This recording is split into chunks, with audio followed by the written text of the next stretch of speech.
So you're saying that the stuff you're learning in college isn't translating to the real world? Is that what I'm hearing? Or Yeah, I'd say for the most part, that's probably true. The reality is that the university can't keep up with how fast stuff is changing these days too. That's the other component. So, wow. Harley mentioned GPT, and I would say most of our professors, they might know what it is, but like they have no conception of what's coming down the road here. And just a quick example, like one of our professors, we're learning a software called Pro Model. And despite its name with the pro, it actually is really horrible at modeling things. So, but because the professor is tenured and only has another year or so, he has no desire to go learn the new software that is relevant, that's being used in industry, because that would require him to actually, relearn how to do that kind of stuff. All righty, and we're live. Awesome. Thanks, Nate. Thanks, Harley, for coming on. I'd love to start with you guys just introing yourself, just a bit about who you are and what you do, and we'll go from there, maybe starting with you, Harley. So, my name is Harley Seelbinder. I'm 22 years old. I live in Kalamazoo, Michigan.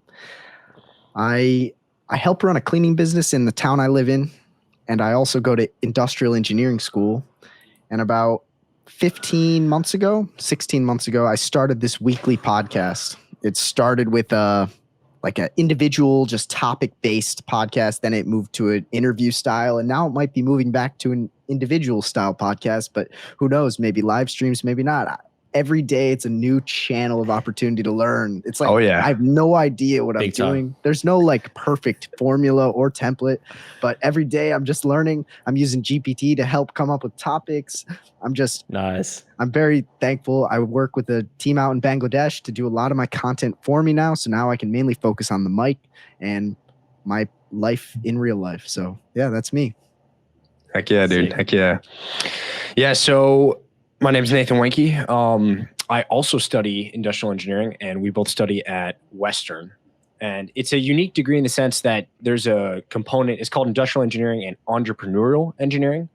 So they add on more of like the cost starting a business side, and those classes are the best. So those are really interesting. A lot of useful skills there. But mainly what I do is actually run a landscaping business. So we have about when we're full-time, we got about 4 to 5 full-time guys, and we do like retaining walls, patios, lawn maintenance, that kind of stuff. Nothing crazy fancy, but it's good work. And it gives me a lot of experience in the real world and dealing with customers. And it's pretty cool to be in classes and then have so much of the content to be just not real world based. And yet I already have that experience. So it's cool to see like what you actually are going to be doing. Yeah. What you're actually going to be doing versus what they say you are or what you're learning at school is quite the contrast. So, so you're saying that university is so far, well, I mean, we call it university here, right? College over there.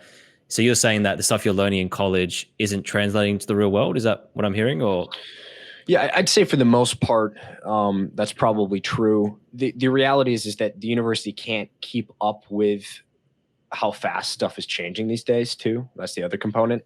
So, Harley mentioned GPT, and I would say most of our professors, they might know what it is, but like they have no conception of what's coming down the road here. And just a quick example, like one of our professors, we're learning a software called Pro Model. And despite its name with the pro, it actually is really horrible at modeling things.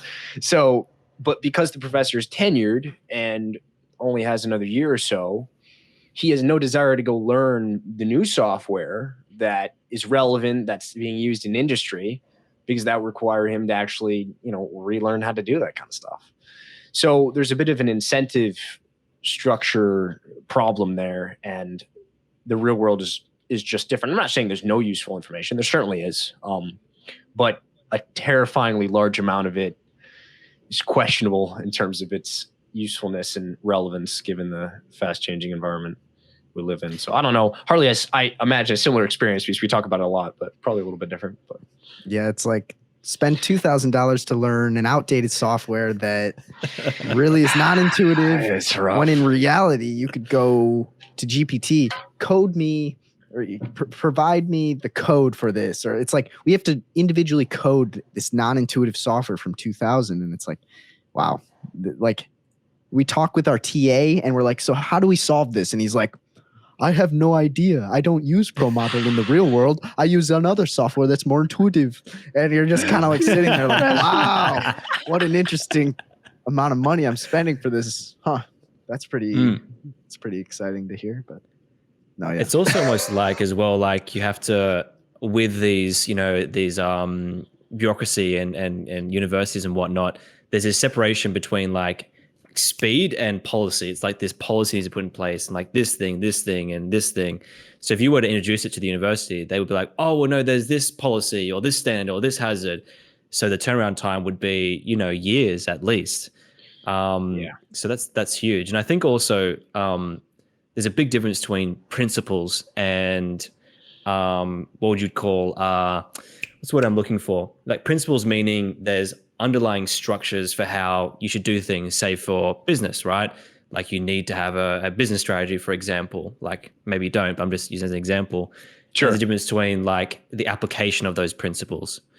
So I feel like what's missing, like you're learning the principles, and I'd love to talk about industrial engineering? Yeah. Mm-hmm. That is so interesting. So industrial engineering, you said industrial entrepreneurship. Is that what you said as well? So it's industrial and entrepreneurial engineering is the technical term for the major. Right. Well, let's unpack that. So what is involved in that really? Sure, Harley, you want to start us off? Yeah. So I guess I did a podcast about 4 weeks ago, maybe 5, about what industrial engineering is. And I guess a good buzz phrase for it, what might be, is the engineering of business, how to make a business profitable and efficient and like how to improve the processes within it. And that's only like maybe one side of it. There's like a cost and financial analysis side. There's a simulation side. But I guess the overall theme is how can we look at the business as a whole and try to make the processes within it more effective and honestly, at the end of the day, make the business more profit. And so I guess that's a summary, but. Yeah. Wow. Yeah, no, that was a pretty good summary. I'll go. I was going to say, because last night for the first time, and this probably makes me look like a bad business owner, but for the first time I sat down. So I knew my incomings, I knew my outgoings, generally speaking, but I sat down and mapped out the man hours of the whole business. Like, what is it really taking my staff to do a video? What is it really taking to do this? And for so long, like I was living in this delusional land. It was my ego partly and wishful thinking. And it's so interesting how those two come together as far as the mind and business. But I was always like pushing aside, like, oh, you know, I have this fantasy mind that it takes this long and then it costs this much. And then I need this much, this many resources. But I broke it down. I'm like way off, like on how many hours I need and then how much resources I'm using for my own page. And, you know, like the profit percentage versus if I did my stuff, if I didn't do my, went through the whole thing, right? And long story short, it was the most irritating feeling. This is like looking at yourself as well. This is like analyzing yourself by like, you know, the decisions you make, like, why am I where I am? It's like, oh shit. And this is huge confrontation. I had this moment last night. I was sitting down, writing all these hours out and these like, you know, asking my team, like, how long does it really take to do this? I'm like, they're like, oh, 3 or 4 hours. I'm like, so 3 hours? It's like, no, 3 or 4. I'm like, okay. I had to sit down and like really to really confront it. And then this fantasy I had about, you know, what it actually costs to run this business that I'm doing is really, and it was confronting. And it's like, I was just all these hours. I'm like, okay, then I need a budget for someone to come on who's extra hours so we can edit in advance. And long story short, it was this whole process to go through. And I just kept feeling the urge to be like, no, don't add that on there. That's fine. We'll sort that out later on. I'm like, I just sat there and put it in. I'm like, that hurts. But now this feeling I have, it's like, that hurts, but it's like, now I actually know where I am. It's clarity, right? So, yeah. Mm-hmm. Yeah, the numbers don't lie, which is good and bad as you've encountered. And it's one of those things like I'll notice myself sometimes I'll kind of put off the accounting or I'll put off like, okay, well, how much did that really cost me? And that's even coming from someone that like is familiar with spreadsheets, the numbers, the, you know, the income statements, that kind of stuff. And it's tempting to do that. But if you don't know your numbers, you're not going to do well, period. And you can, and this thing is, it's like, it's one of those like dragons under the bed You're like, man, I don't want to really look at it, because, you want to be creating content, or you want to be doing what you love. You want to be, really running your business, but it's one of those aspects that you really shouldn't overlook. And I think it's one of the reasons that a lot of businesses end up failing, is that it's something that's not paid attention to enough, where more time and resources should be allocated to make sure you're really paying attention to those numbers. That's interesting that you kind of sat down and you're like, man, I got to look at this, but it's important, right? It's a life thing as well, man. Like it's that those hard questions you're asking yourself around, and like one of those questions is, and this is, I mentioned this on both the podcasts that I went on with you guys. Check out the podcast, by the way, for these guys. But when I had these health issues that I was going through, there's a natural knee-jerk reaction, and I think that 90% of people have this, if not everyone, of being like, oh, this is happening to me. Like, oh, like I'm suffering. Like this health thing is occurring to me. And, on some level, it really is. Like, if you want to get really technical, something is happening to you. But the question that's empowering that I ask myself is, like, I really actually looked myself in the mirror, quite literally. And I said to myself, like, what have I done to get myself in this place of where this was likelier to happen, or it happened? And I just sat there. Like, I just sat there and thought. And I, over the days, as it naturally unfolded through contemplation, I realized that I was experiencing this health issue. And I, again, mentioned this on the podcast as well with you guys, that I was being arrogant. Like, I wasn't trusting a person to look after my health. I was using, like, I know the answers, like this kind of, like, I'm intelligent enough to know the answers. I can read all these books. I can do this.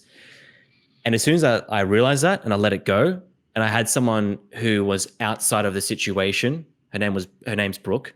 It is Brooke. And she spent the next 3 months with me. It was in December. And she's just pointing out little things here and there. Like, I'm like, oh, I'm freaking out. I'm like, this is not working. She's like, it'll go up and down. It's okay. It's all good. It'll go up and down. I'm like, fine, whatever. Like, just being impulsive and, when you're in that state. And then lo and behold, and then it comes clear, and I become better and better each week. So the principle, like, the hardest thing about business, about life, at least, on a macro level, is just facing reality. like what have I done to get myself in a situation? Like, why is my staff like overworked? It's like, because I'm lying to myself about how long things take, So facing these realities, I think that sounds like what industrial, industrial engineering is the easy way to put it. The umbrella term, industrial engineering. Gotcha. Yeah. Is partly about, right? Engineering being the sharp edges and the precision, as opposed to industrial art. It's just the business of it. So that's awesome. I love that. Yeah, no, for sure. That whole confronting reality thing, and then also specifically the psychology of, like, going through the ways in which you got yourself into that situation, whatever that is. It's hard to do, but it's the best way to figure out, like, how you're going to get out of that situation. And it reminds me of this play by T.S. Eliot called The Cocktail Party. And Jordan Peterson actually brought this to my attention, as he does many things. But it's about, essentially, this person is getting free psychological advice from a counselor that happens to be at this party. And this person comes up to this counselor and is like, hey, I'm really struggling in my life. I'm not doing well. And I'm hoping that it's my fault. And the psychologist looks at her and he's like, why would you say that? And she's like, well, here's how I see it. If it's my fault, I can fix it. I'm capable of changing the reality I'm in. But if it's the world's fault, if it's someone else's, if it's just I'm misfortunate, I have no ability to really change this. And it was a fascinating perspective that she actually wanted it to be her fault, because it's empowering then and actually allows you to, in a more tangible way, change your situation. And it's a complete mindset shift from what I think a lot of people will think about in that way. It's a horrible process, kind of, to go through. How have I gotten myself in this situation? But at the same time, it's so therapeutic and necessary, and it really leads to the true growth. So I thought that was an interesting plan. It's cool that you've experienced that. Like, seriously, it's awesome. It's a natural need. Like, it's, for me, like, again, the initial response is always like, like, let's just not look at that right now, kind of thing. Yeah. But I've always, for me, I always come back to, like, like something's going wrong here, and something smells funny. It's like that when gas leaks, like they naturally put the smell in there so you could smell it, but something smells funny, and you're like, oh, I can keep ignoring it, but the next thing you know, like when a match lights, it blows up the whole house because you've let the gas leak without doing anything, So it's doing a disservice to yourself, right? And yeah, I learned it the hard way many times over and over again. So yeah, definitely. Yeah, I was listening to this podcast just about an hour ago for the second time. Chris Williamson and Alex Hormozy. I don't know if you've heard either of those names, but either way, yeah. He was talking about how like wherever you point the finger of blame is where the power is placed. Like if you blame someone else for your problems, you've now given them all the power because if you blame yourself and point the finger, you now are responsible for changing and you actually have given yourself the power. But it's like, oh, it's my spouse's fault. Oh, it's the government's fault. Nope, the government now has all the power over you. And it's like the power of looking introspectively at yourself and blaming yourself and pointing the finger towards you because you're responsible for you. So that was pretty interesting. Yeah, well, it's and I think it goes even deeper than that. Like you can't. It's not even like oh, I'm actively blaming someone. It's like, where am I unconsciously, actively, inactively perhaps, or actively rather, blaming other people? Like, where am I doing that? Because like you actually have to uncover it, and it needs to be like a conscious process. And the more I talk about it now, I'm realizing small things where I'm doing that. And I feel like a lot of the friction in one's life, and I'm speaking for myself here, but I think it applies to a lot of people, is that unconscious blaming or that unconscious like that person did something to me and they ought to fix it. And I'm gonna withhold certain emotions or feelings or experiences from them so they perk up and they fix it, And I think if you really look at it, it's like that happens a lot with a lot of people. That's where resentment really comes from, And again, it's also like resentment's a defense mechanism, in my opinion. Like it's a defense of like, hey, I won't stand for this. So it's a healthy emotion in the sense that like, I'm not okay with this and there's resentment there and I'm okay with it being there, which is a conscious acknowledgement of it. But I think also at the same time, if you look deep in that resentment, there are strings of this person needs to do something for me to be okay. So it's like, where are you not taking radical responsibility? Yeah. It reminded me when you're talking about like the unconscious, it reminded me of Socrates, because his famous dictum, his famous quote was, an unexamined life is not worth living. So he was all about, so good. Yeah. I mean, he was all about just introspective, like, man, what are my motivations here? Why am I doing this? How much am I blaming other people for things? Kind of as you're hinting at. And reading Socrates, I mean, highly recommend his writings. He's incredible. Yeah, he's top G. Great guy. But the original top G. Yeah, no, really. Like he's basically the first. So but yeah, that quote stood out to me, and it's in that same line of thinking, like, questioning your motivations and then resentment too. It's a big box. So quite a big box, that one. But one thing that it does is if you can learn to pay attention to when you're getting resentful, it's normally an indication that something needs to be done. So because resentment, normally a conversation needs to be had, or you need to say something, or you need to do something, because resentment can grow and then it can turn into something not good. So like using it as a signal for change, or using it as a signal for like, okay, maybe I need to update something here. That's kind of how I look at it. Because if you allow it to fester, it can get pretty dark. So I don't know, that's just my 2 cents, but yeah. Yeah, it's like the go ahead. Oh, yours. The power of like remote slap. Yeah. Like the tiny little lizard will soon turn into the giant dragon. More archetypal Petersonian language, but yeah, it's like Petersonian. If you don't slice it at the head right away, it's gonna grow. And so I totally agree. And honestly, like the times in my life where I feel resentful at someone, like I almost don't trust myself fully. Like, like I'm trying to imagine, like if I'm really resentful at someone, it's like if an emergency were to occur, I almost don't fully trust myself. I'm not like, I don't know, my words and actions might not align in an emergency. Like I don't know, I might do something that I regret because I have all this pent up emotion and like I don't want to explode. And so like, yeah, the capacity for me to do something horrible I'm aware of, but when I'm really resentful, like I notice that could be way, way worse. And so I'm not always the best at like flushing out resentment, but I guess living with you, Nate, it's like we've had like a ton of experience living with each other and kind of just explaining like, yo, you did this wrong, or I feel annoyed at this, or, you know, we meant it. It's occasional when we have to, but I think I've learned that just living with you for like 4 years, you know. Yeah. And we've had this helpful. Yeah, we've had this rule, which has been very useful, and it was kind of a implicit rule before it was explicit. But I remember when we moved into college together, I kind of said it explicitly. And it was basically like, we're going to always tell each other the truth, like even if it's uncomfortable, even if it's like, man, I don't want to hear this right now. We're going to do that to the best of our ability. We're going to try and do that. Yeah, and you know, we're going to fail, of course, and there's going to be times where it's like, you know, well, I don't always know what the truth is. Like, man, I have all these emotions. I don't know what this is. But I remember one time, just for comical sake, I remember I was trying to go to sleep. I was like, man, I just can't sleep. And I remember coming upstairs and being like, all right, look, dog, I think I'm mad at you for something. Oh yeah. And I think yeah. And we, we hashed it out, and, I said, yeah, sorry, I'm stupid. And I think you said, yeah, sorry, I'm an idiot. And then we, went our merry ways. But, it's so huge. And, in any relationship, whether it's romantic or just personal or, roommate, whatever, that communication factor and that rule of like, we're going to tell the truth. I mean, man, dude, that served me well. So. Yeah, it's also uncovering the truth as well. Like the truth exists, but it's like, how far down is it? Because sometimes because you don't always know.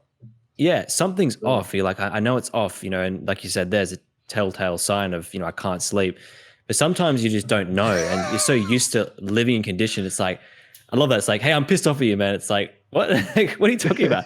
Then you start talking about it, and something inevitably comes up. So even when you think there's nothing, like if you talk about it, and it's like, and it might sound cliche or a bit lame, but like it really opens your heart to people, and that capacity to just to bring it up, and and just say, hey, like I'm something annoys me about you, but I don't know what it is. It's like, then holding space for that.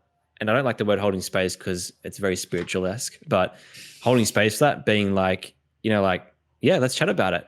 And that natural trigger of like wanting to defend yourself, like, no, like here's what actually happened. No, come on, like let me show you why I am like it's fine. Like here's this, here's that, here's this. And like watching that thought process, like I had a conversation about 2 weeks ago where someone brought something up to me, like accused me of something. And I'm sitting there in the conversation and I'm like, every part of me is just like, I'm not responsible for your emotions. I'm not responsible for your emotions. I just wanted to say it really badly. Rather than that, I'm just like, cool. Okay. So what does that mean for you? And then I just kept asking questions. Then towards the end, the conversation, I just and the questions aren't for them. It's for me actually to create space. It's not like, it's two, right? It's both, but I'm creating space for myself. And then towards the end of the conversation, we came full circle and we realized that there was something going on for that person that was, how would you put it? They'd felt X way. And in the end, that led them to believe that I was actively trying to do something against them when I wasn't. Like it wasn't even on my conscious thought process. Now we can get down the whole path of like, well, everyone has a dark side and like maybe you were. It's like, but in that conversation, that was the reality of it. So, managing that conversation, and also on top of that as well, like speaking of, and I'm just going, all over the place here, but let's just flow with it. You mentioned always being truthful. What I see with truth, right? What I see is more important than telling the truth is letting go of managing perception, right? That's been a hard one for me this last 6 months. It's like 6 months, like, where am I telling the truth, but I'm telling in such a way that makes me look a certain way, right? Like, okay. Yeah. Or I was just going to say, or go for it. Go. Well, I'll quickly let you expand upon that, but then it's like, yeah, you're saying something that might be like factually true, or like something that might be as true about myself. I'm doing this, but within the wrong environment, or the tone in which you say it, or the way in which you say it, it can be wielding it as as an ego tool, as, something other than truth motivated by love. Because there's that love component too of like, I want the best for you and you want the best for me. We don't want to just clobber each other with truth. If I went up to Harley and he's pissing me off, I'm like, actually, I think you're horrible. You know, like I might think that at the time, but that's a horrible use of even my true emotion at the time. So I kind of cut you off there, but I wanted to point that out. So yeah, keep going. Yeah, that's more the emotive function of it, in the sense of like, rather than like you're making me feel this, like, hey, I'm experiencing this feeling right now. And so there's an old acronym called STATE, STATE, right? How it's regularly spelled. And it's a way you approach conflict. And it's part of the book Crucial Conversations. And the first part of that is you state the facts. Like, so a fact is, you said X, right? You said X, then you tell the feeling, ST, tell the feeling. That made me feel X, Y, Z. Like, that made me feel this way. So you said X, that made me feel X, Y, Z. So let's say, for example, you said you do the dishes, you didn't do them. That made me feel unseen, you know? And then the A is asking for their story. Like, what was your story? Like, what do you feel about that? I'm actually pull that up and show people, but I'll do it after I explain this. But long story short, when that's the emotive function, right? But what I'm talking about, like, as a man, right? One of our, I guess you say, biological drivers is status. Like, we do certain things for status, and that's what makes us attractive.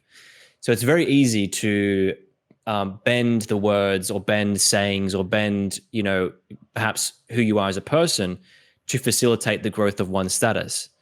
And that's what I'm referring to more specifically. It's like, hey, not that anyone asks what your income is, like, what's your income? And like, maybe you add in things like tax refund, for example, or something like that. That's my income as well. Like, that's the truth, but it's not the truth, if that makes sense. Mm-hmm. So I just wanted to say, like, because you mentioned, you know, always telling the truth. What I find more difficult is being truthful, being high fidelity, being able to speak directly to who you are. Integrity, which is your thoughts, words, and actions are aligned. To me, that's the harder thing to do than telling the truth. Because telling the truth, and perhaps this is even a deeper question, is the truth in the sense of, like, it exists regardless of you? Or is the truth something that you speak and you determine? And if it's not you determine, it's like, are you speaking to what the external truth is in that determination? And that's where I am talking about managing perceptions. I know it's a bit complicated, but with the managing perception part, for me, it's really important to, like, pause and be like, you know, what do you do for work? Oh, I work at Macca's. It's like, it's cool. It's fine. So that's what I was speaking to about the managing perception part. Okay. Harley, there's a whole lot there. Yeah, I bet. Harley, do you have anything, or I'll expand on something? Go for it. The word gnosis. I don't know. It's another box, but it's along the similar lines. I don't know if you've heard of that. Gnosis. No. Gnosis. It's like the Greek root word is like knowledge, but it's kind of like that feeling or smell, or like that, you can almost feel when someone lies to you, or you can almost feel when there's resentment in the air. It's that smell factor that you were talking about, that gas leak. I don't know. It's just, yeah. It's just a word that I heard recently in one of my pods. And so I was like, interesting, gnosis. And I've been kind of like looking at it. I GPT'd it just now, and it was kind of like religious or philosophical insights. It can kind of seem like a spiritual or mystical situation, but I got it here on the screen.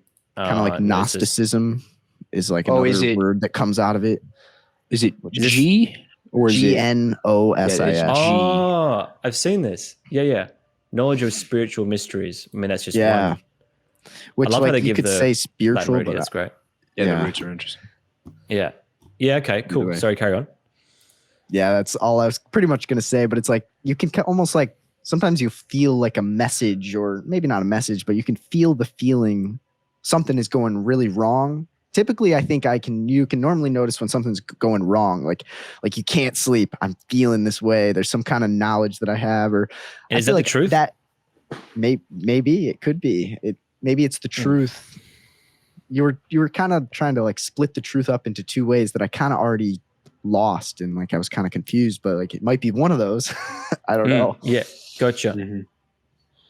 It's tricky stuff. The point the point you made about, I mean, we could talk about truth for like an hour, which we could, but the point you made, the difference between like integrity and telling the truth, and how, I mean, they're both interlinked. But you brought him an interesting point, which is, you know, the integration of your character, whether or not what you say and what you do are in alignment.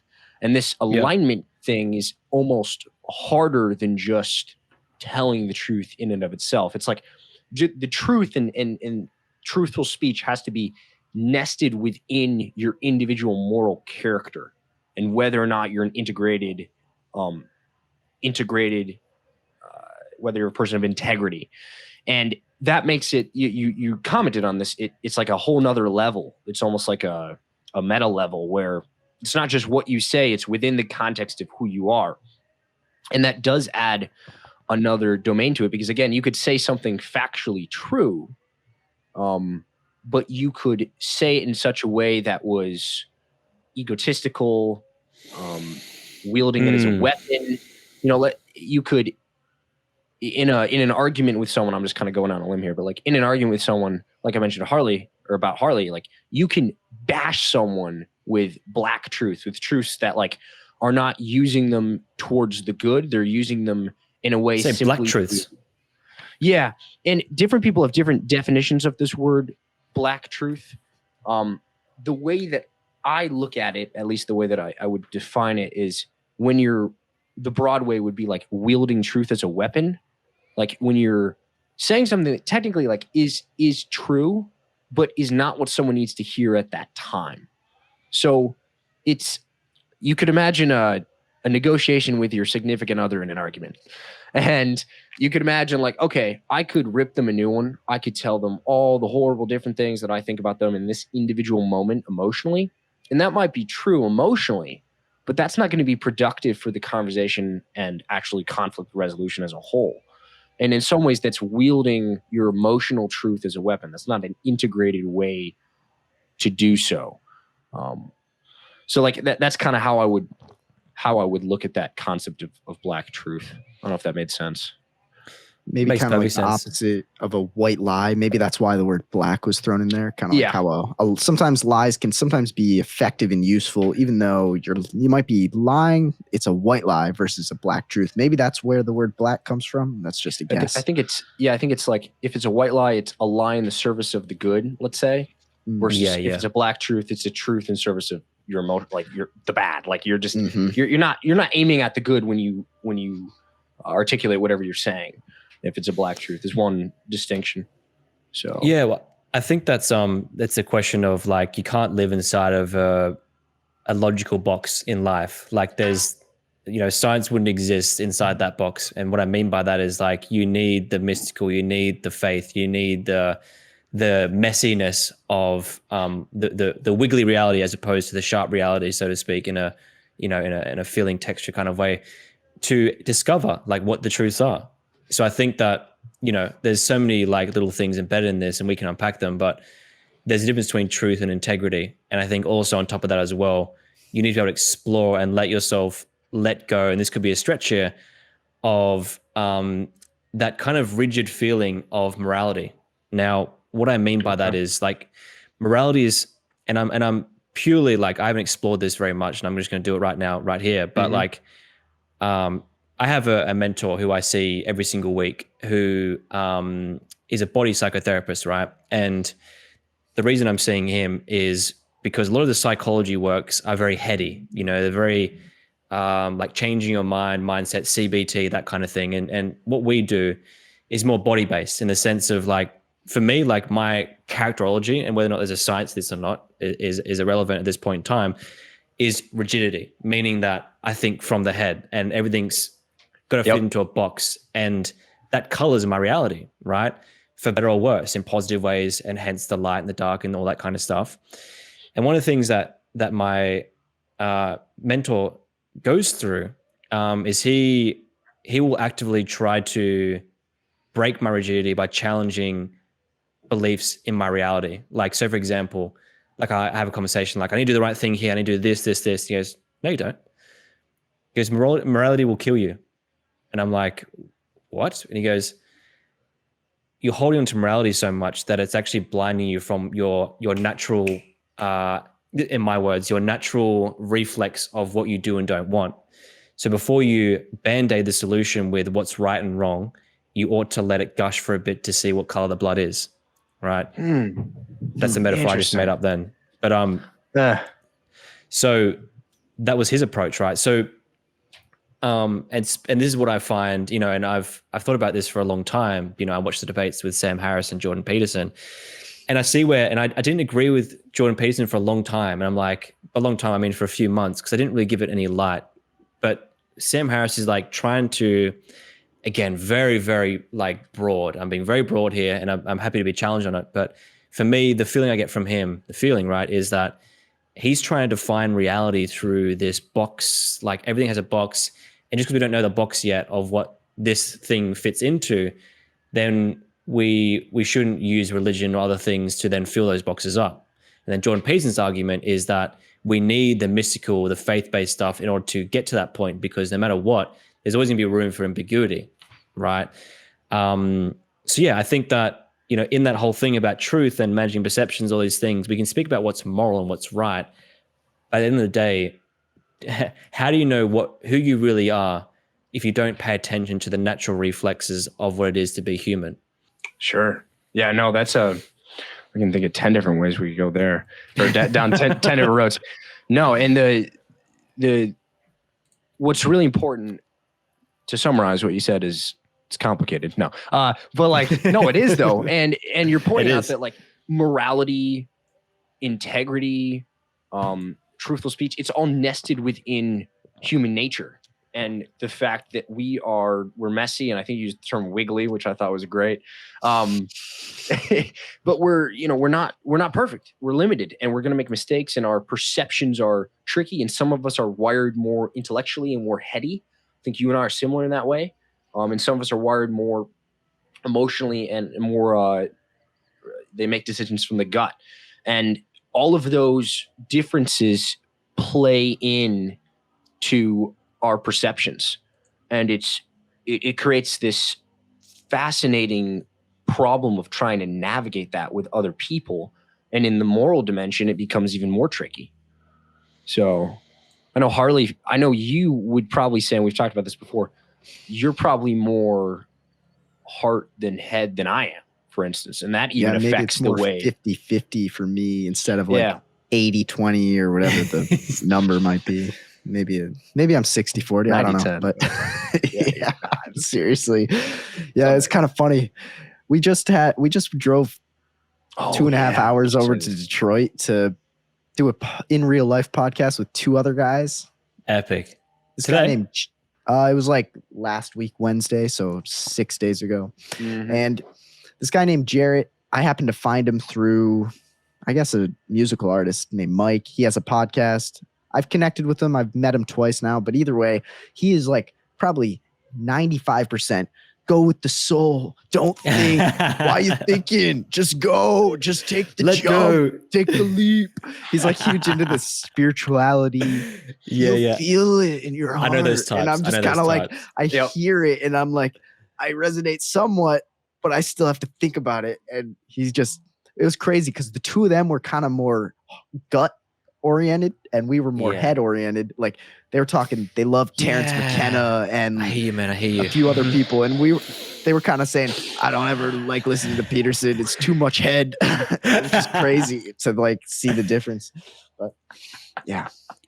And I secretly have, I think, well, not secretly now because I want to say it, but there's a bit of resentment for me, like when it comes to those kind of people, when they try to bring in the wiggly into reality and subject reality based on that. When I feel, I'm just realizing this now, like for me, like, so when someone like say star signs or, astrology and things like that, and what's another example? Like, yeah, my intuition's telling me this, like, and I don't mind someone having intuition or believing in random things, whatever. But when someone tries to subject me to those non-factual beliefs, it really bothers me sometimes. So when you're saying that, the first thing that came to mind is like, there's a spiritual community. There's spiritual communities all around the world, right? There's one in Sydney, and this crowd for me, like, rather than being like, hey, like you said this and it made me feel like, again, I'll pull this up now actually, because it's coming back to that. It's interesting how conversations come full circle. But so rather than like sharing their facts of like, hey, you looked at me, or like, that's not a fact. Well, you said this to me and it really hurt my feelings, right? Hurt my feelings. What's your story, you know, and encouraging testing. So rather than doing that, my experience with these wiggly types, that they're people that with the wiggly personality is they will feel something like, yeah, I'm feeling an off energy from you, man. I'm feeling this from you, man. And it's like, they'll make that reality when it's not factual.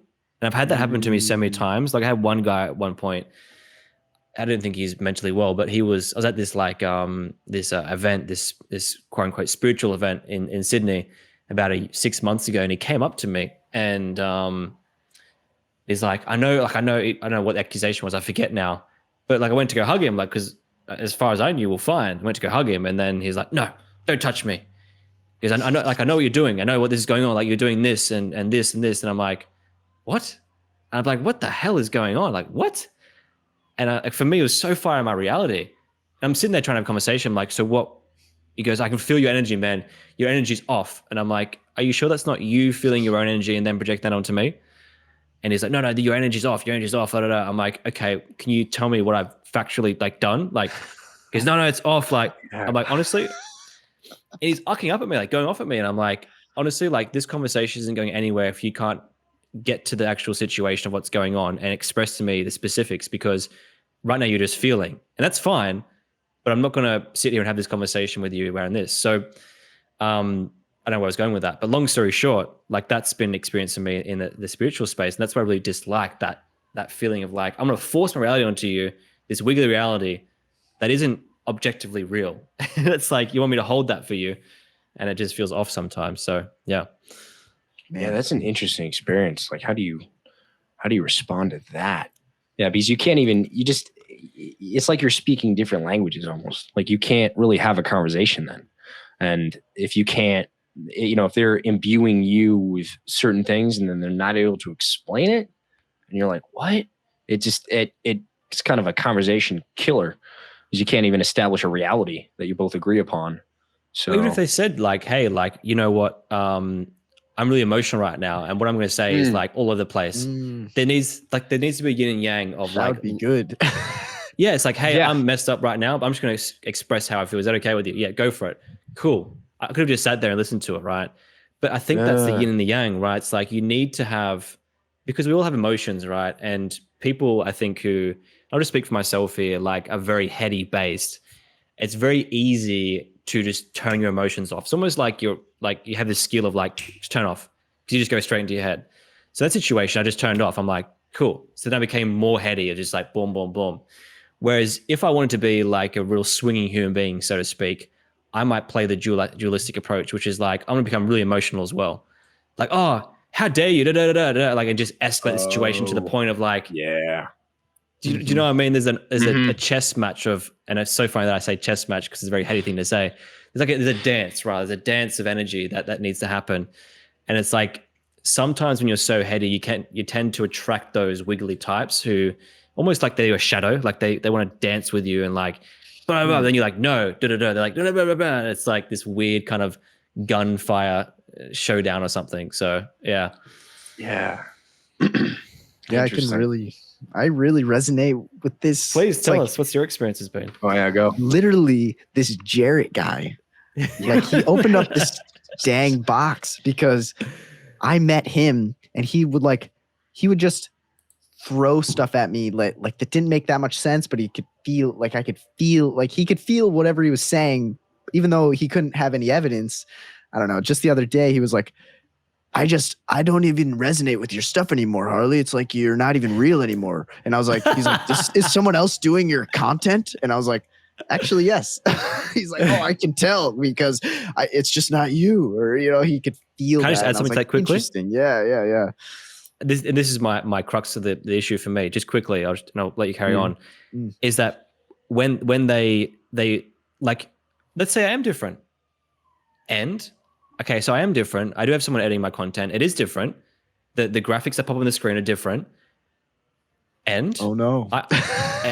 So what's your point? It's like, it's almost like if something is different and it's not who they think, it's like this weird indirect way of saying, you're not who I think you should be.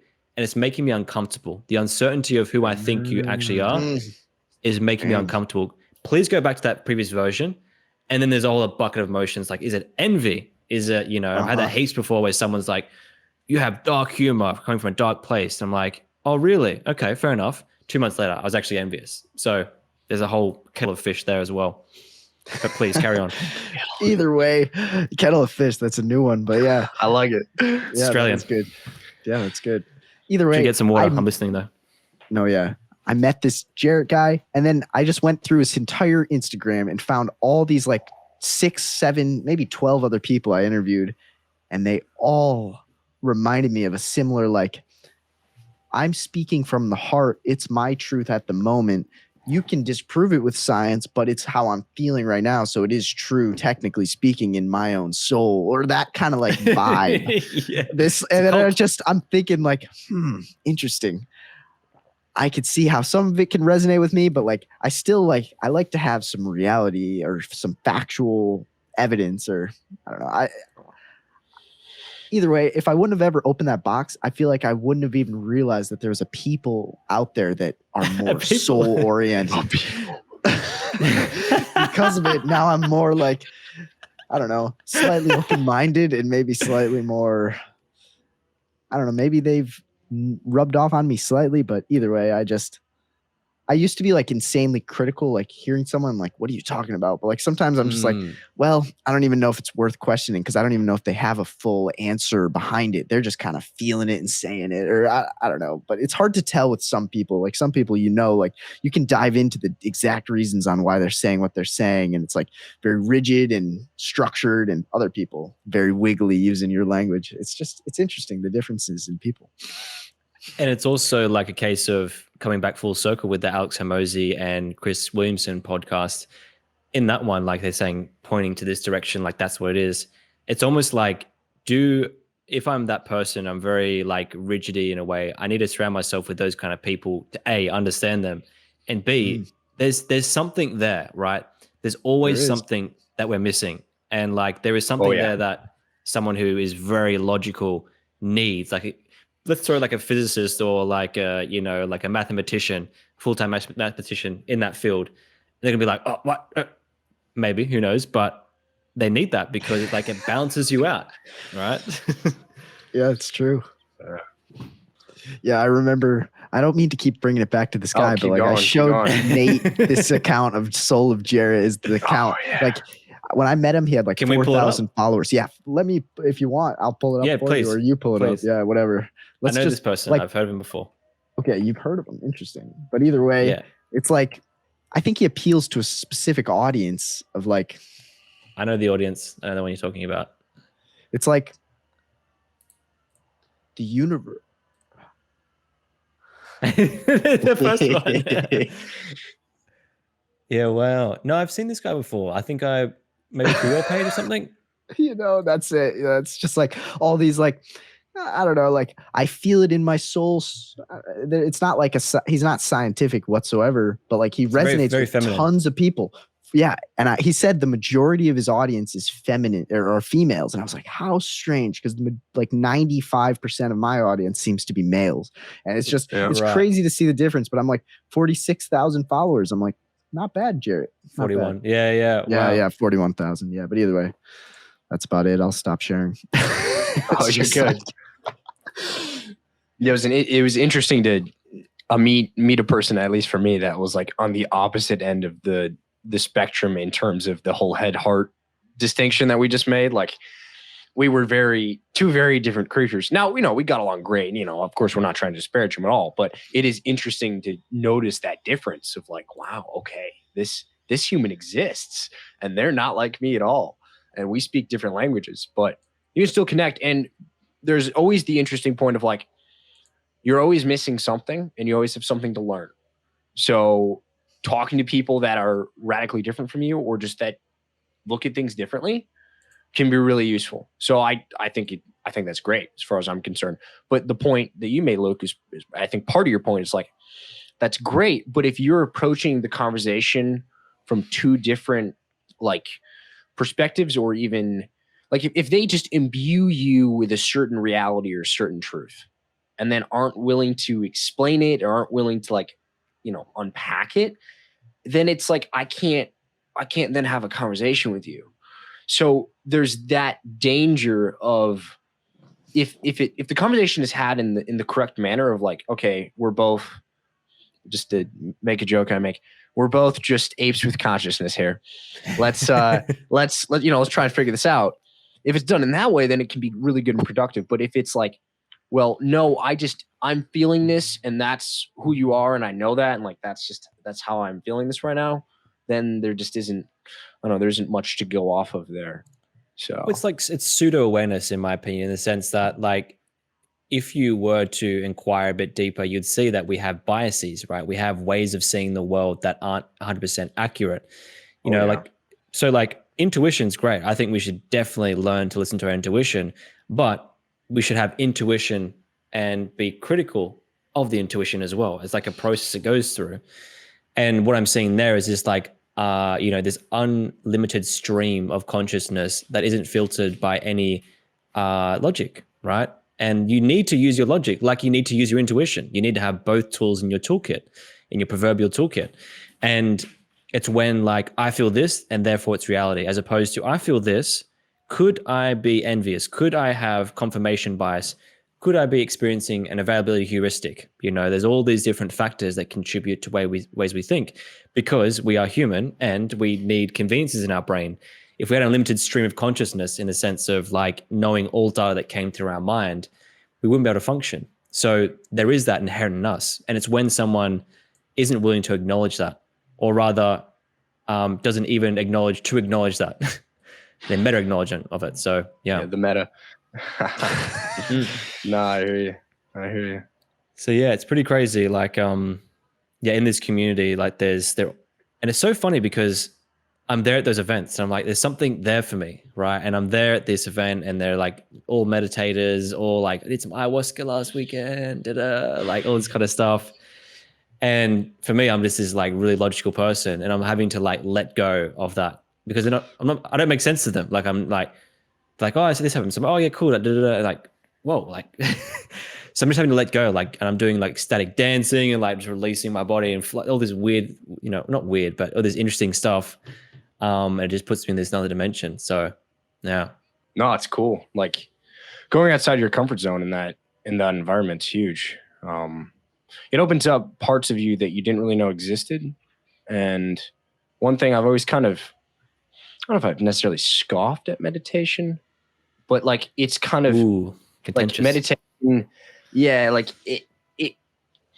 I don't know. I feel like it was imbued with a certain amount of like weirdness associated with the term for me for so long that I was just like, all right, I'm just not even gonna try this out. It was almost like it was relegated to weird people that smoke too much weed, that kind of thing.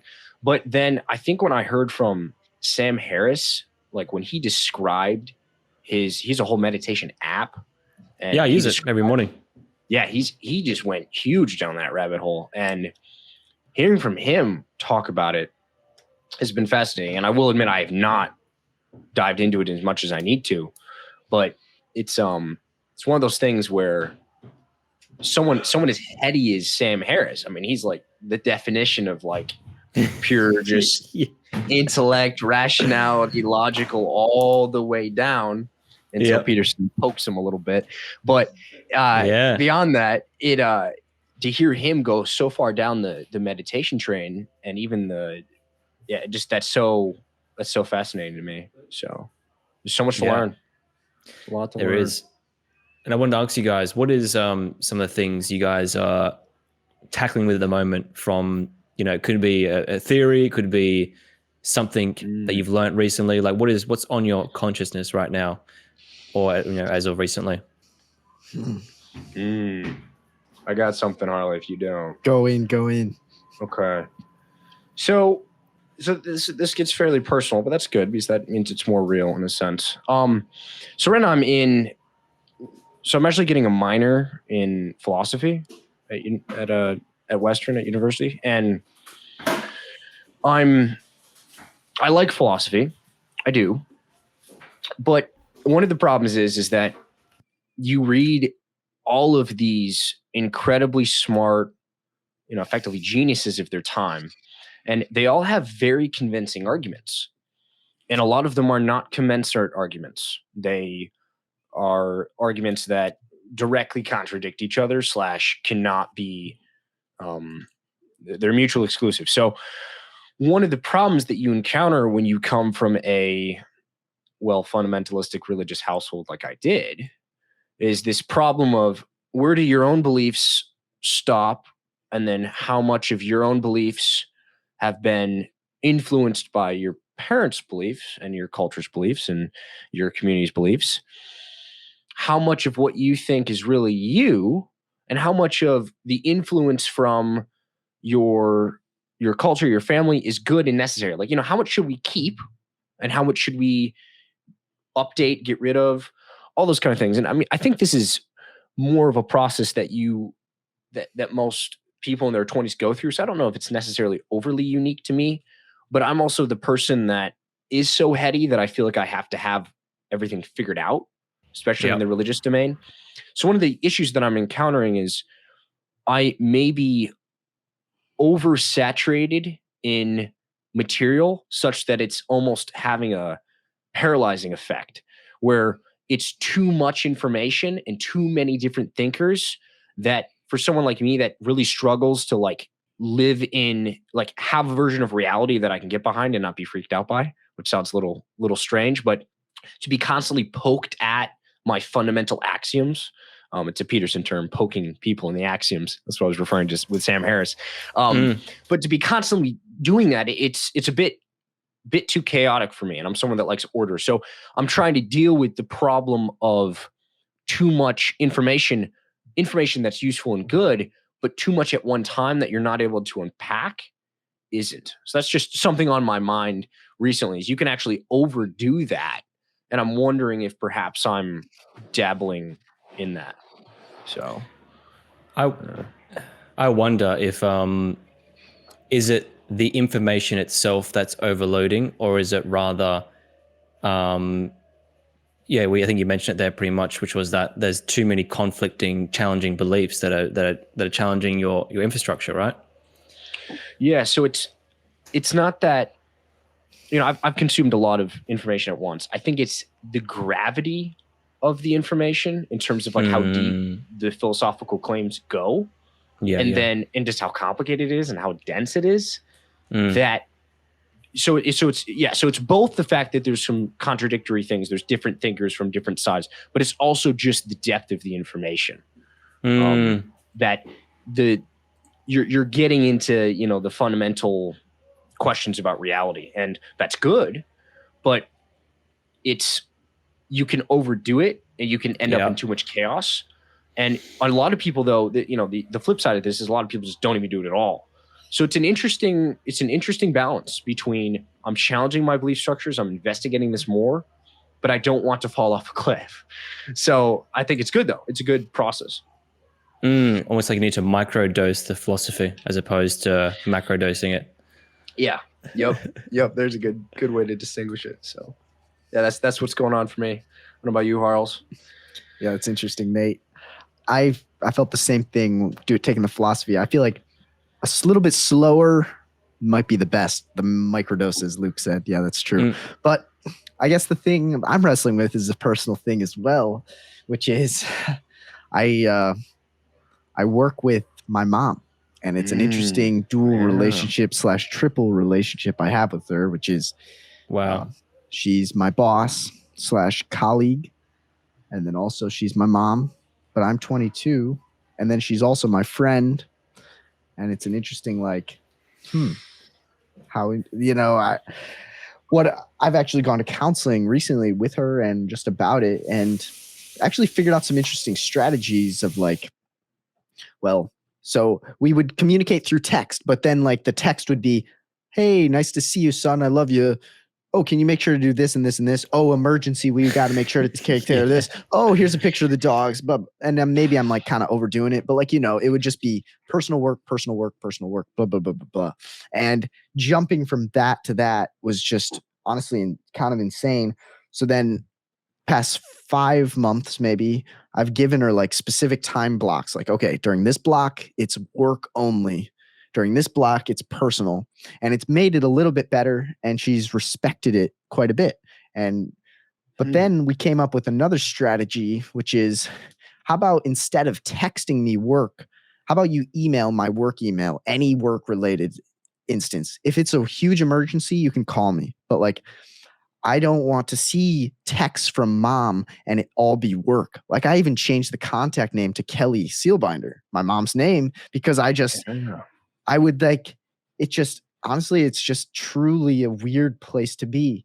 Like, I'm unbelievably grateful. I have a flexible, well-paying job that allows me to really funnel a lot of resources and time into this podcast and into school and whatnot. It's like, it's taught me so much about business, so much. And so it's like, honestly, really great, but there's just negative consequences of like, my relationship with my mom was like, almost a relationship that I didn't even want, like I just didn't want it, even though I should want it because she's pretty great overall, caring, loving, whatever. So like, I actually went to counseling with her, and just me and her and a counselor, and he explained this interesting analogy, which I found pretty interesting. So there's a book called Men Are Like Waffles and Women Are Like Spaghetti. And I like Nate's face. That's hilarious. Funny. But either way, so women have like 10 times as many connections between the right and left hemispheres of their brain. So that like men have, I don't know the exact number, but the example was 60 and 600 connections. Men have way less, women have way more. And so for men, like when they're actually trying to think of things through different topics, or like one topic to another topic to another topic, it's like you don't do it as quickly as a woman might. Women are actually technically better at multitasking. Like men, when they're trying to absorb information of different topics, it's like syrup going over a waffle. Like, okay, you're jumping from one section, okay, and it takes a little bit of energy to jump to the next, and then more energy to jump to the next. And as I was jumping from work to personal to work to personal to work, it would be exhausting, and I would actually get very frustrated. Like, oh, I thought we were just trying to have a meal of personal, and now we're jumping to work, and now it's just, whereas women are like spaghetti, that's kind of more interconnected. Like they can easily jump back and forth without as much of an effort required. And honestly, that's been like the past week, my mom is like, kind of took that to heart, and like is like, we're going to talk only personal. We're not going to mention work whatsoever. And like, she's done that. And it's been like, I'm like, oh, I actually like being around you. And so it was really, that's what I'm wrestling with. And I see an optimistic end, but man, that's what I've been working through. Well, it comes back to that age-old question, like, can you do business with family, with friends? Can you mix them together? Like I've had some own experiences with that.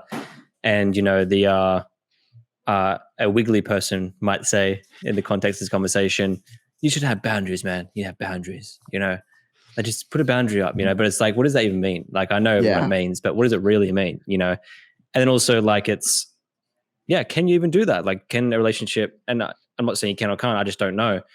But like, if you're saying relationship as something else and then it turns into something else, like, can that happen in the sense when money's involved and like tangible things like that are involved? I wonder, what do you guys think?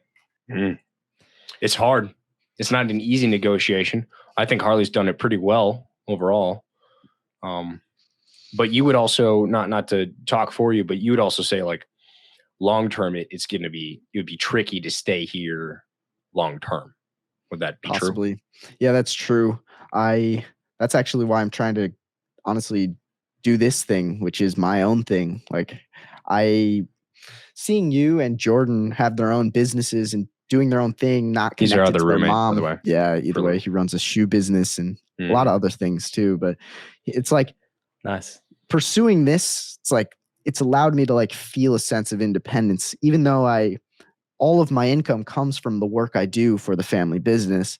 It's like my goal is to one day be as independent as possible from it. But like, I don't know, there's also the other argument of like a family dynasty. Do you want to keep it going? If using the power of industrial engineering, could I document all the processes within this system that brings in a bit of money and then hire other people to do it if the processes are documented perfectly or as perfect as possible? And so that's like, I see that as a route where it's like, I wouldn't mind still being a stakeholder and then having other people do a majority of the work. So yeah, so it's really a huge debate. Maybe I take a real engineering job. Maybe I keep doing this pod. Maybe I keep working at Expert.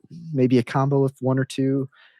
It's hard to know, but for now, it's like the most logical decision is to just stay for now. Mm-hmm. Yeah, man. It's tricky. What? Unless you got something, Luke. Sorry. No, go for it. I was gonna ask you the same question. What's on your mind these days? What's the next big thing or thing on your mind? Yeah, man. I think that for so long I've had like how do I explain it?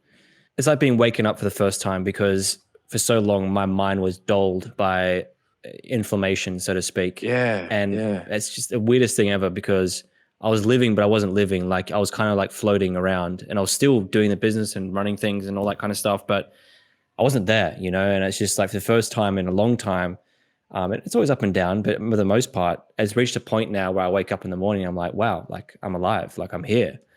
And I'm, it's almost like I've been reborn again in a weird way. And it's like, what do I want to do with all this energy I have? What do I want to do with, who do I want to be? Like I can go to the gym again. Like I can start training again. I've been training like 5-6 times a week. So I'm like, whoa, like, this is fucking awesome. And it really like made me think like, when I was feeling that crappy way, I'm like, oh, I'm so unmotivated. It's like when anyone feels like this, they wouldn't do anything. So I kind of thought about the motivation thing, which is another story. But so I'm kind of like in this new era of my life where like I've quite literally the dishes have been washed, so to speak, and everything's all clean and sparkly and like they're ready to use again. It's like, what do I do with this now? So it's not a specific challenge, but rather, I guess, the challenge is always the business. It's always like, and that's what I'm doing right now. It's like, it is actually, this is what it is. It's the most recent one that's come off the back end of the health stuff. Just took me a while to discover it. It's, so I have, my business is doing content for people, and I've got, I don't know how many clients now, somewhere like 9 or 10, maybe a bit more, all doing different things and whatnot. And it's growing, and it's going well. But I have a choice now. Do I, I'm doing the podcast here with you guys right now, and this needs to be cut up. This needs to be YouTube clips and thumbnails and time investment. So to sit down last night, I'm sitting there and at my lounge, and I'm thinking to myself, like, okay, this is how much profit I bring in if I don't do my own content.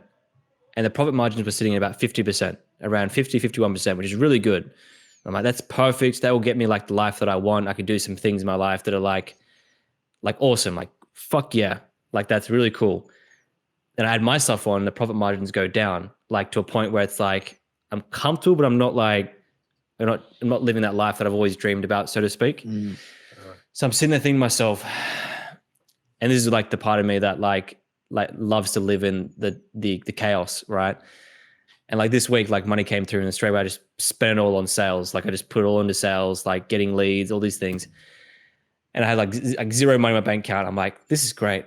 But I feel like home. I know this sounds weird, but I feel like home. It's like, because I've always lived that way in a sense of like just investing money back into something.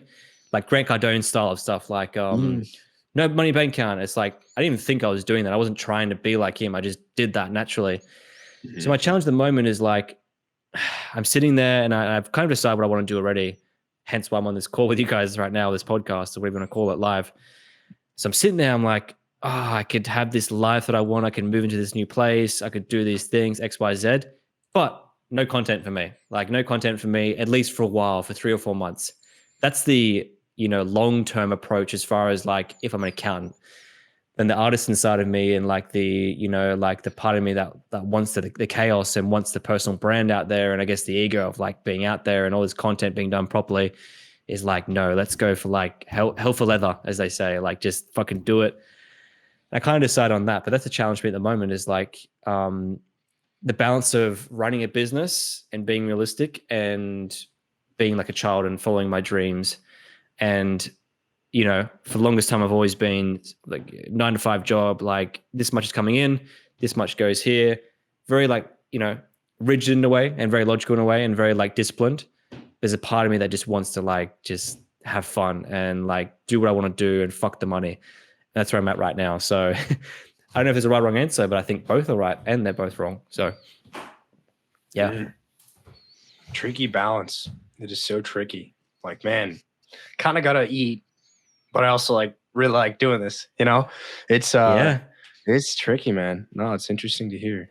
And the potential for a personal brand to hypothetically maybe even allow you to eat much more than any content creation for others could ever do, possibly later down the road with the consistency and the grind and the, it's high risk. It's like, it's basically the question is fundamentally on a scale of 0 to 10, how much risk do I want to take on? The threshold might be like 8 and, you know, we're sitting at like 5 or 6, like, oh, this is so nice. Da-da. Now it's like an 8 or 9. It's like, okay, I gotta like really figure this out now. But you know what? Actually, no, I've kind of made my mind up. In fact, I have made my mind up, hence why I'm here right now, like I said. Whereas like I'm going to just like prioritize sales, go sales heavy in the business, and also at the same time just keep hiring and just take the risk. Like, what's the worst that's gonna happen? Like I get a job. Like it's not that hard. So yeah. I mean, I guess it's a lesson for life for those listening as well. It's like, you know, what's your tolerance for stress, for neuroticism, so to speak?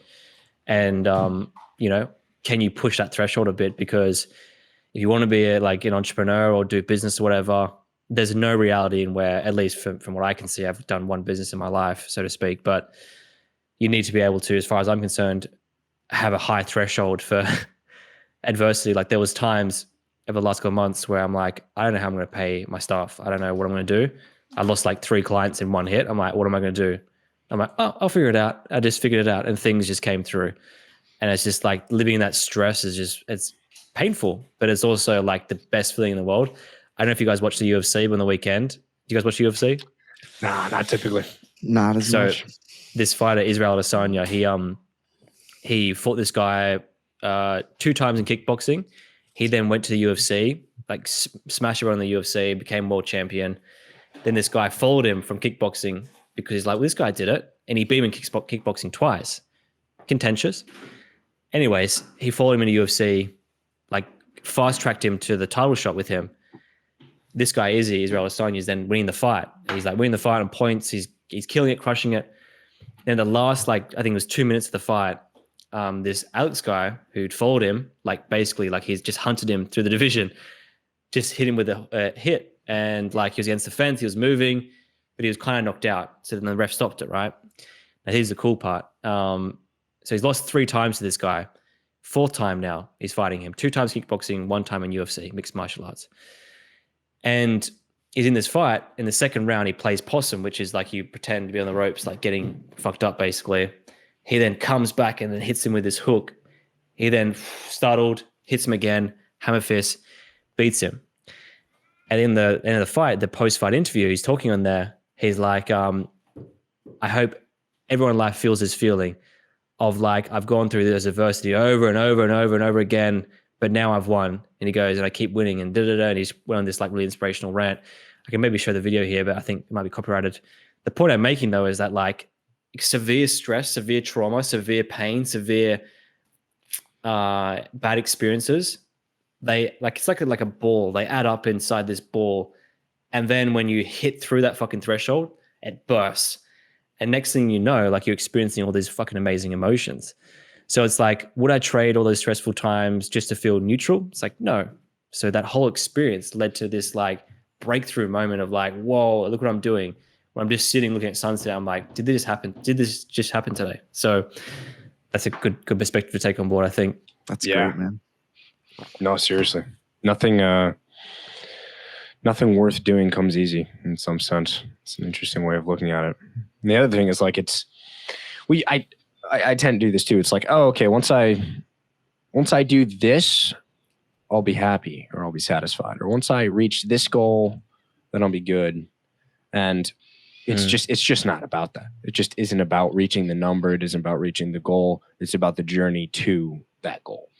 And it's cliche, but it's true. It is true. Nah, it's one of the truest things I've learned. So, but yeah, on the entrepreneurial point, you do have to have a high threshold for stress and negative things and risk. And like, I don't know, my biggest thing is like the amount of like the equipment we use. This is more niche for me, but like the equipment we use is really expensive. So like we get fairly large loans to purchase it. And for landscaping? Yeah. For landscaping, mowing, the trucks, the trailers, it just adds up. And it's, I told my parents how much debt I'm in the other day, and they looked at me and they're like, "You're crazy." And I'm like, well, I'm all in. So, it's talk about a good motivator. Skin in the game. You're saying, you had $0 in the bank account. Hey man, it's a hell of a motivator. So, and that doesn't mean, the flip side of that is like, don't be stupid, don't be dumb, but you need to have a little bit of that, like a little bit of motivation there is good. So I do it. It's kind of You're not wrong, man. Like all the big changes I'm making, like the changes I make in my business right now is because someone said to me like, "Hey, I decided to leave because this happened." I'm like, "Oh, what have I done to cause this?" It's like, "Oh shit, I missed this. So it's like, rather than being like, "Oh, that's an option," now it's like, I need to do that. And that was painful. It's like, fuck, like I fucked up. I'm a bit of a failure here. Like I've let someone down. It's like, and what can I learn from this? So it's just like, it's like, I think business is the most spiritual game ever. Like it just forces you to look at your shit and like, are you a good leader? Like, no, I can be like this. I can become frustrated with people. And like, you go from like this spiky person, like up and down emotions to like, or like where things happen. It's like chaos is happening around me. And you're like a little bit up, you're like, oh, okay. And like bad conversations are less stressful. It's the weirdest thing ever. And it's the same in life as well. I mean, but just business magnifies it, right? So. Oh yeah. But yeah. I think this has reached its natural end. We can wrap up and any final thoughts? Feel free to plug anything you want to plug. Harley? Harley Seelbinder podcast? No. Harley Seelbinder podcast, life-changing clips, 3-minute morsels. No, I'm just kidding, but yeah. No, you're not. No, but seriously, guys, like those clips, they're fucking awesome. And the content, you guys literally, I was on the call here at the start and your video, Nate, popped up. The new video editing is amazing. So check out these guys. It's good stuff, but please carry on. Yeah. Or not. You go. I don't know. Just Harley Seelbinder podcast. Come check me out. I see a guy joined in the chat. Welcome. Oh, really? Yeah. Look at that. Our chef Hamari. He joined in Nate's live stream. And so, oh, cool. Well, hello. He's been following along for like, I don't know, 25 minutes, honestly. So, but either way. Oh, and another guy. Okay, that's you. But yeah. Yeah. Yeah. Nate Wenke podcast on all the things. Trying to make sense of this world. If you want to come along, it's going to be a wild ride. So thanks for having us on, Luke. It's been fun. Seriously. So this is great. I love this. I love live streaming. Do this more. I'm in. Yeah. Whatever you want, guys. Like it just feels like a conversation. There's no stress here at all. So all right. Sweet. Gravy. What else is there? That's pretty much it. Hope you guys enjoyed. Send love, send happiness, and we'll see you guys later. Peace. Just feel it in my heart. I feel it in my chakra. Back to those feely people. Thank you guys. It's purring. I know. I'm just sensing you're a bit off here at the moment. All right, lads. Pleasure.